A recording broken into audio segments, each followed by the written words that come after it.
الحمد لله وحده والصلاة والسلام على من لا نبي بعده أما بعد فأعوذ بالله من الشيطان الرجيم بسم الله الرحمن الرحيم لقد من الله على المؤمنين إذ بعث فيهم رسولا صدق الله العظيم اللهم صل على محمد وعلى آل محمد كما صليت على إبراهيم وعلى آل إبراهيم إنك حميد مجيد اللهم بارك على محمد وعلى آل محمد كما باركت على إبراهيم وعلى آل إبراهيم إنك حميد مجيد بحمد الله تعالى بفضل الله تعالى ہم سب کو یہ شرف حاصل ہے کہ میرے اللہ نے ہم سب کو امام الانبیاء آخر الانبیاء احمد مجتبیٰ سرور کائنات صلی اللہ علیہ وسلم کی امت میں پیدا فرمایا۔ آپ صلی اللہ علیہ وسلم نے اپنے فرمان مبارک کے اندر بھی اپنی امت کا ذکر فرمایا۔ آپ صلی اللہ علیہ وسلم نے فرمایا انا آخر الانبیاء وانتم آخر الامم، میں انبیاء میں سب سے آخری ہوں اور تم امتوں میں سب سے آخری امت ہو۔ آپ صلی اللہ علیہ وسلم کا امتی ہونا یہ بہت بڑا اعزاز ہے۔ آپ صلی اللہ علیہ وسلم کی امت سب سے آخری امت ہے، یہ اس سے بھی بڑا اعزاز ہے۔ آپ صلی اللہ علیہ وسلم کو اللہ تعالی نے ہمارے لیے نبی بنا کر بھیجا۔ ابراہیم علیہ السلام نے اللہ تعالی سے مانگا تھا ربنا وابعث فیہم رسولا، اے اللہ ہمارے درمیان ہمیں میں سے ایک رسول عطا فرما۔ اب اللہ تعالی نے قرآن کریم کے اندر انسان کو جتنی بھی نعمتیں جتلائی ہیں ان میں اللہ کریم نے ایک لفظ ایسا استعمال فرمایا کہ جس سے صراحتاً اللہ تعالیٰ فرما رہے ہیں لقد من اللہ علی المؤمنین اذ بعث فیہم رسولا۔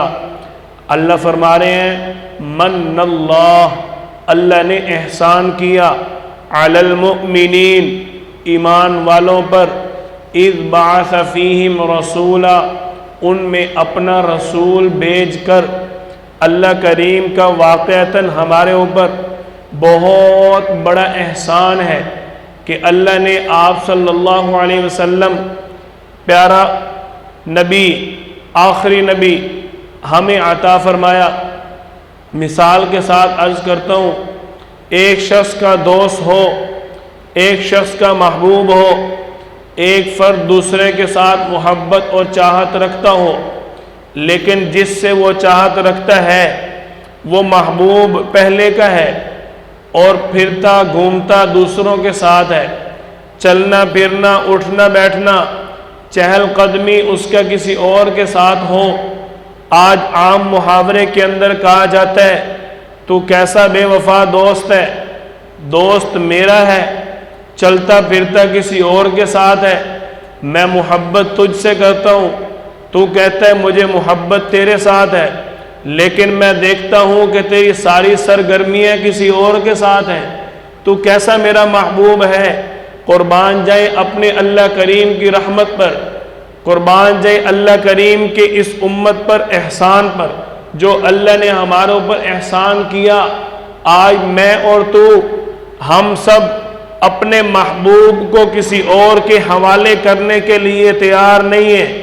ہمارا محبوب ہو کسی اور کے ساتھ جا رہا ہو، ہمیں یہ بات برداشت نہیں ہے، لیکن اللہ کریم کا فضل اور انعام دیکھیں، جس عظیم ہستی کے ساتھ اللہ کو سب سے زیادہ محبت تھی وہ امام الانبیاء اللہ کریم نے ہمیں عطا فرمایا۔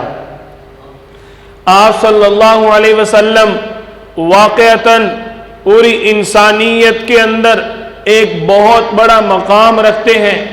آپ صلی اللہ علیہ وسلم کو اللہ نے ہمارا نبی بنایا، یہ اللہ کریم کا ہمارے اوپر بہت بڑا احسان ہے۔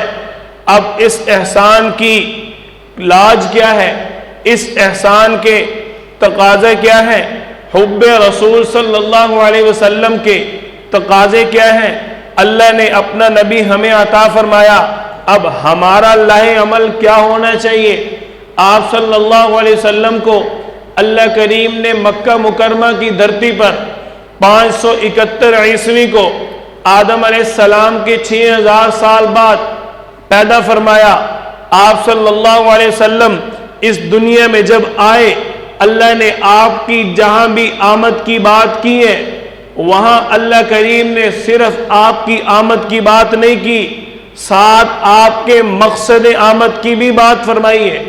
آپ قرآن کریم کو کھولیں سورۃ البقرہ، آپ قرآن کریم کو کھولیں سورۃ آل عمران، آپ قرآن کریم کو کھولیں سورۃ الانعام، آپ قرآن کریم کو کھولیں سورۃ الانفال، آپ قرآن کریم کو کھولیں سورۃ الاعراف، آپ قرآن کریم کو کھولیں سورۃ النساء۔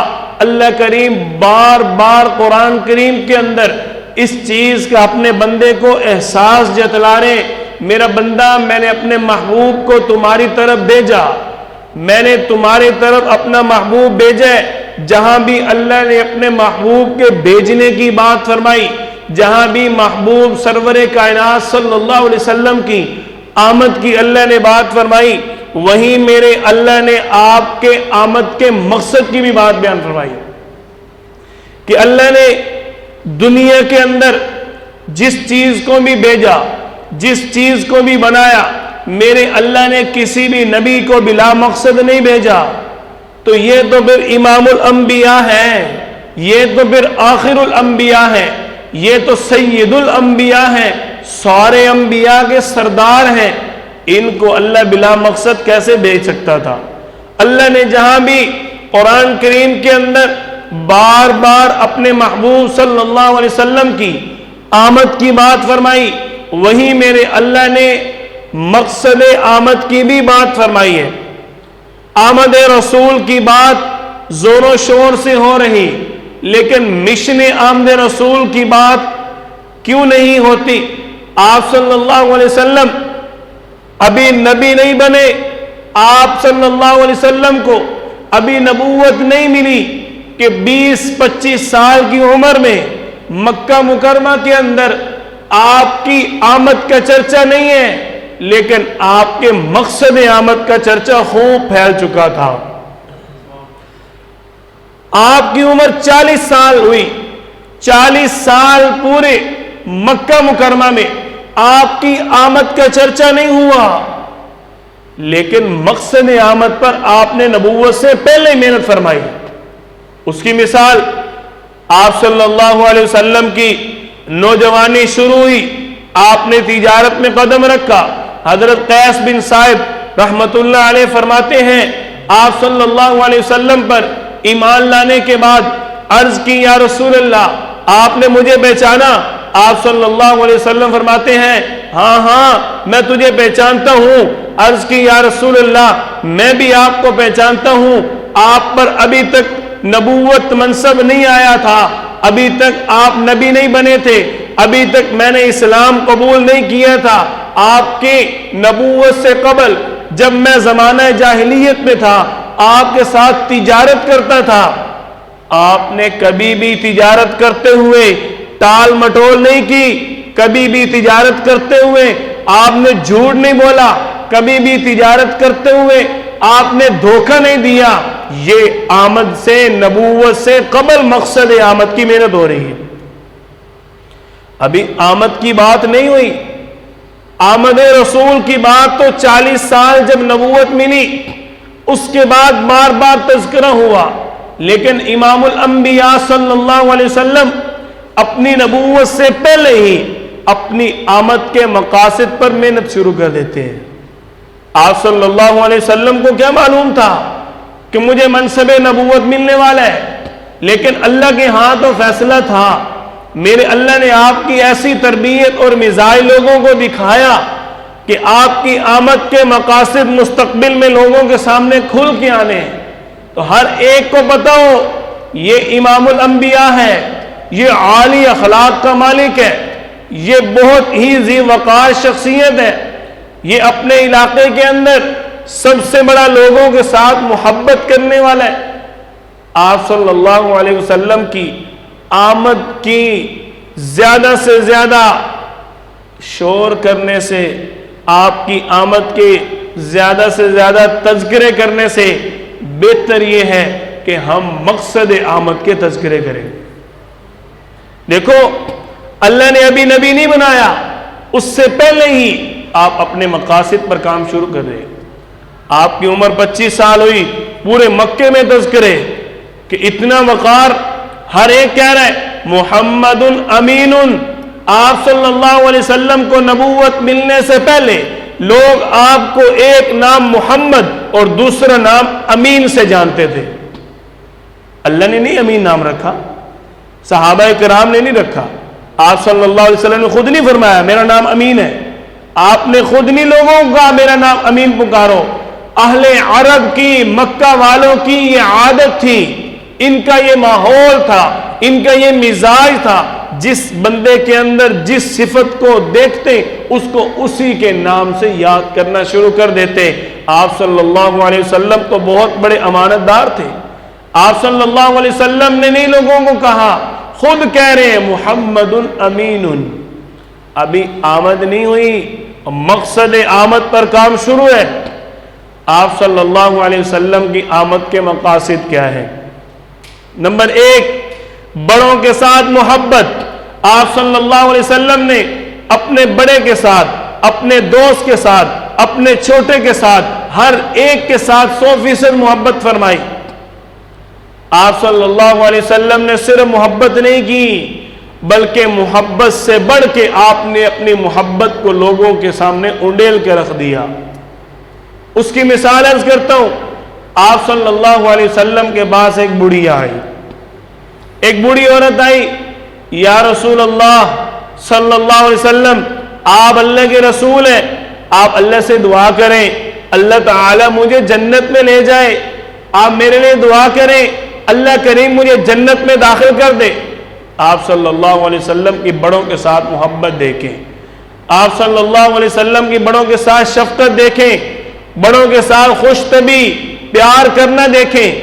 آپ صلی اللہ علیہ وسلم نے فرمایا بڑھیا جنت میں کوئی بوڑھی عورت نہیں جائے گی، اور وہ بڑھیا بیچاری زاروں کو تار رونے لگی۔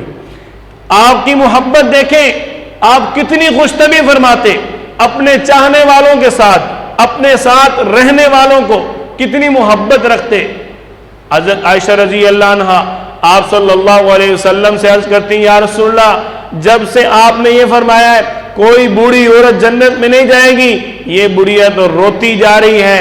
آپ صلی اللہ علیہ وسلم نے فرمایا عائشہ اس بڑھیا عورت کو جا کر کہو ہر عورت چاہے بوڑھی ہے چاہے چھوٹی ہے وہ جنت میں جوان ہو کر جائے گی۔ ہم اپنوں کے ساتھ منہ چڑھا کے بات کرتے، بڑا ہو تو آرڈر کے علاوہ بات ہی نہیں ہو رہی، چھوٹا ہو بڑے کو دیکھ کے، باپ گھر میں آ جائے بیٹا صحن میں بیٹھا ہے برآمدے میں چلا جاتا ہے، باپ برآمدے میں آ جائے بیٹا برآمدے میں بیٹھا ہے، باپ کو دیکھ کے کمرے میں چلا جاتا ہے، باپ کمرے میں چلا جائے بیٹا باپ کو دیکھ کے کمرے سے باہر آ جاتا ہے۔ یہ رویے کس نے بنائے؟ یہ رویے گھر میں کون دکھا رہا ہے؟ یہ سخت مزاجی کس نے دی ہے گھروں میں؟ یہ میرے نبی کا مزاج نہیں ہے۔ آپ صلی اللہ علیہ وسلم کے پاس ایک صحابی آئے، اپنے پرائے ہر ایک کے ساتھ برابر خوش طبعی اور محبت کر کے دکھائی، چھوٹے بڑے ہر ایک کے ساتھ برابر خوش طبعی پیار محبت کر کے دکھایا۔ ایک شخص آئے یا رسول اللہ میں اپنے لیے حاجت رکھتا ہوں، سواری کے لیے ایک اونٹ چاہتا ہوں۔ آپ صلی اللہ علیہ وسلم نے فرمایا بھائی میں تمہیں اونٹ نہیں دوں گا بلکہ میں تمہیں ایک اونٹنی کا بچہ دوں گا۔ وہ ہنسنے لگ گئے، وہ کہنے لگے یا رسول اللہ آپ بھی کمال کرتے ہو، میں اونٹنی کے بچے پر کیسے سوار ہو کے جاؤں گا؟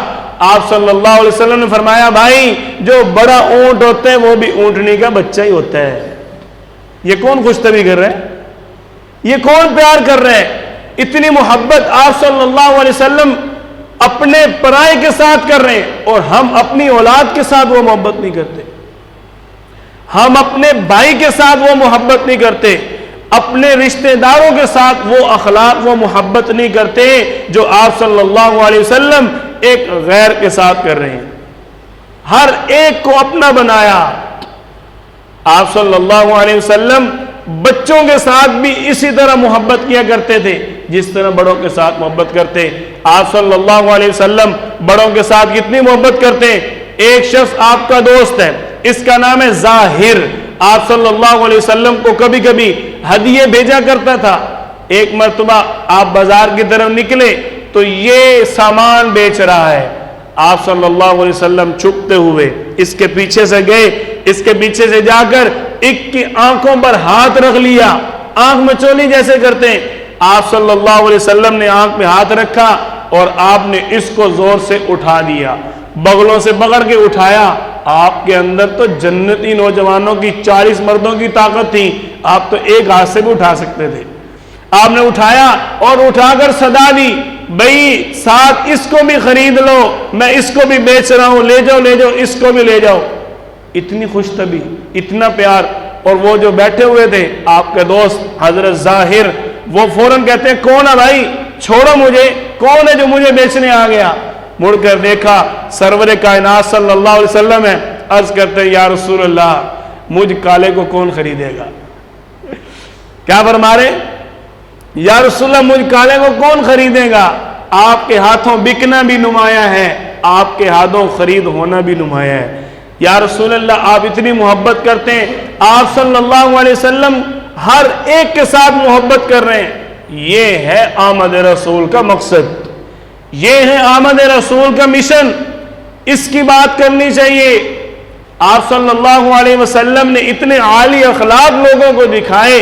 میں نے پہلے بھی عرض کی، قرآن کریم میں اللہ نے جہاں بھی آپ کی آمد کا ذکر کیا ہے وہیں اللہ نے مقصد آمد کو بھی بیان فرمایا۔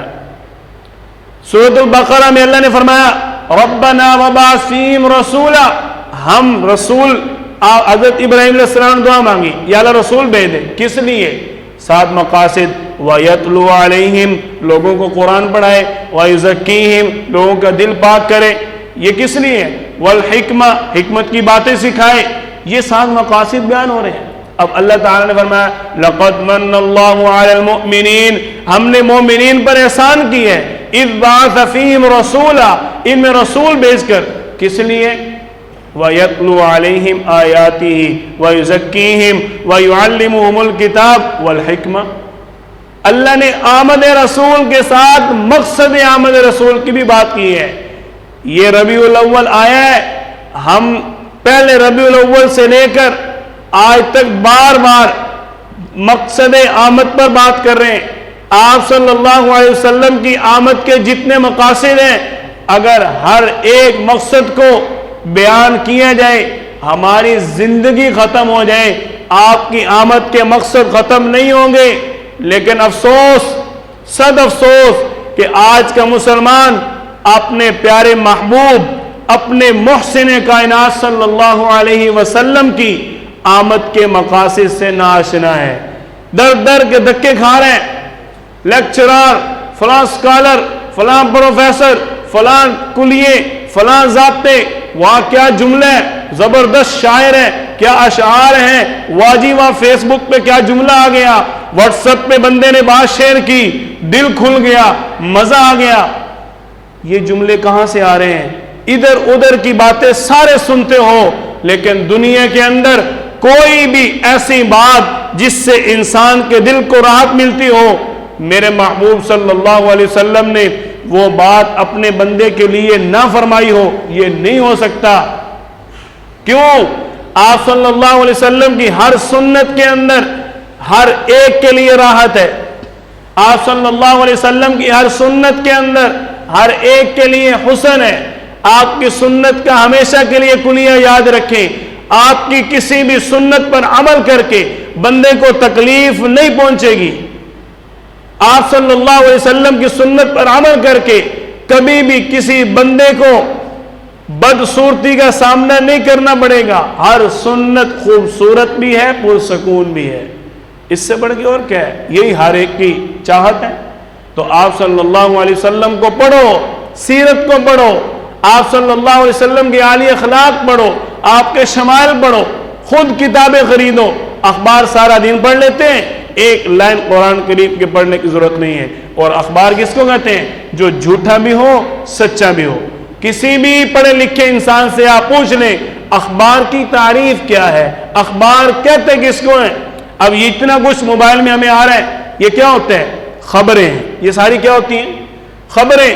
خبر اس کو کہتے ہیں جس کا سچا اور جھوٹا ہونا دونوں کا احتمال پایا جائے۔ ہم اس کو پڑھ رہے ہیں جس میں سچا اور جھوٹا ہونے کا احتمال ہے، اس کو نہیں پڑھتے جو 100% سچ ہے۔ اپنے مقام کو پہچانو اور آپ صلی اللہ علیہ وسلم کی شان کے ساتھ محبت کر کے اپنی شان بناؤ، در در کے دھکے نہ کھاؤ۔ اللہ کریم ہم سب کو اپنے محبوب صلی اللہ علیہ وسلم کو پڑھنے کی، ان کی سیرت پر عمل کرنے کی توفیق عطا فرمائے۔